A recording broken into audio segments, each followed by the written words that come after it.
In the land of Israel, King Ahab, a ruler of great power, had a deep longing. His eyes were fixed on the vineyard of Naboth, which lay next to the royal palace.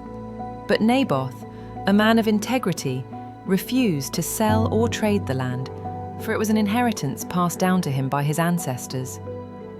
Ahab, this vineyard, it's so close and yet it's not mine. Why should I not have it? It is beautiful, fertile, a perfect place for a garden. He turns to a servant who is standing nearby. Go to Naboth. Tell him that I desire to buy his vineyard. I'll offer him a better one in exchange, or money equal to its worth. Surely he will agree to this generous offer. The servant nods and leaves the room. Naboth is standing in front of his vineyard, working on some vines. He looks up as the servant approaches. Naboth, the king has sent me to you. He desires to buy your vineyard, or perhaps exchange it for a better one. He offers you a generous price. The Lord forbid that I should give away the inheritance of my ancestors. This vineyard was passed down to me, and it is my duty to protect it. I will not sell it to the king. But the king, he desires it. Are you sure you won't reconsider? The land is sacred. It is a gift from God. I will not part with it. The servant leaves, shaking his head. Ahab is sitting on his throne, his face dark with anger. Jezebel enters the room.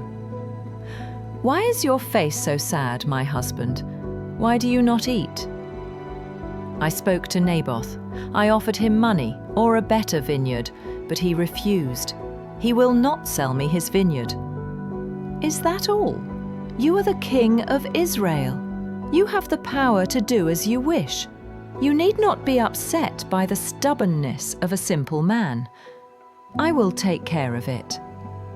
I will make sure that the vineyard is yours. You are the king.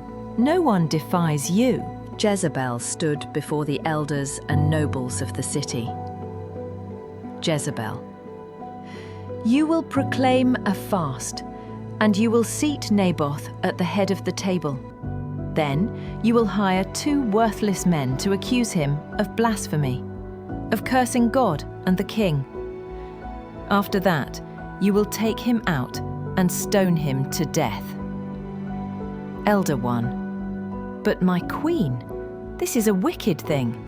Naboth is an honest man. Jezebel, I am the queen. Do as I say. If you do not, you will answer to me.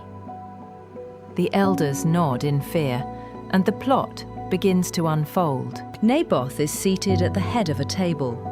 2 false witnesses stand and accuse him of blasphemy. The crowd is in an uproar.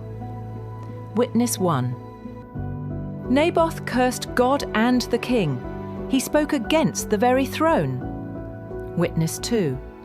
Yes, he blasphemed both God and the king. He deserves to die. The false accusations were enough. The elders and nobles followed the wicked queen's plan, and Naboth was dragged outside the city. There he was stoned to death, his blood staining the ground. The scene darkens as Naboth falls. Ahab walks into the vineyard, triumphantly rubbing his hands together.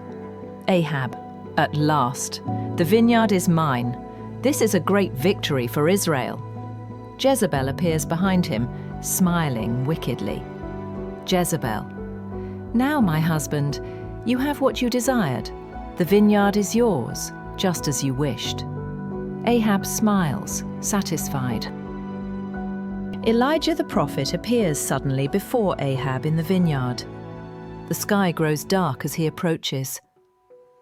Elijah, you have done evil in the sight of the Lord, Ahab. You have killed an innocent man to take his property. You have sold yourself to do wickedness. Ahab steps back, his face turning pale. Elijah, thus says the Lord, in the place where dogs licked the blood of Naboth, Dogs will lick your blood, Ahab. And to you, Jezebel, the dogs will eat your flesh by the wall of Jezreel. Ahab looks terrified, falling to his knees. Ahab, in anguish, I have sinned. I have done wrong. Lord, have mercy on me. I have acted wickedly. I am sorry. And when Ahab humbled himself before the Lord showed mercy and delayed the punishment upon him until after his death. But the judgment against his house was not averted. For the sin of Ahab, the blood of Naboth, and the cruelty of Jezebel would not go unpunished. Ahab, humbled, returns to his palace. The story of Naboth's vineyard stands as a warning, a reminder of the dangers of greed, deceit, and the abuse of power.